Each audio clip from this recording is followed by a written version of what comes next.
आपलं या कार्यक्रमात अगदी नमस्कार सर, मनपूर्वक नमस्कार. स्वागत. महाराष्ट्र शासनाच्या मृद आणि जलसंधारण विभागामार्फत 21 ऑगस्ट रोजी राज्यभरामध्ये महावॉकेथॉनचं आयोजन करण्यात आलं. या उपक्रमामागील मुख्य उद्देश नेमका काय आहे आणि जलसंपन्न महाराष्ट्र घडवण्यासाठी अशा लोकसंवादाची गरज का भासली?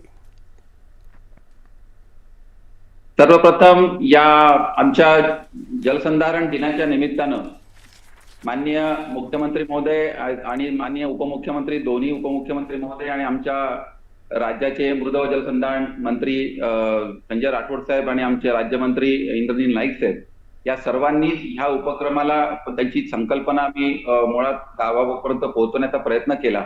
आणि ज्या सुधाकरराव नाईकांनी पाणी अडवा पाणी जिरवा ही संकल्पना देशाला, राज्याला 1991-92 पासून दिली, त्यांच्या जन्मदिनाच्या निमित्तानं त्यांना एक त्यांचा स्मरणार्थ हा आता आम्ही जलसंधारण दिन पहिल्यांदाच राज्यात प्रथमतः साजरा करायचा होता.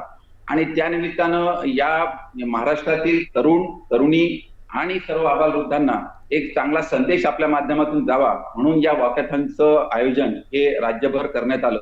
महाराष्ट्राच्या राजधानीमध्ये मुंबईला देखील हा त्या दिवशी अतिशय उत्स्फूर्त असा कार्यक्रम त्या दिवशी झाला आणि त्या दिवशी सर्व 36 जिल्ह्यांमध्ये अशा प्रकारच्या वॉकेथॉनचं आयोजन करण्यात आलं होतं.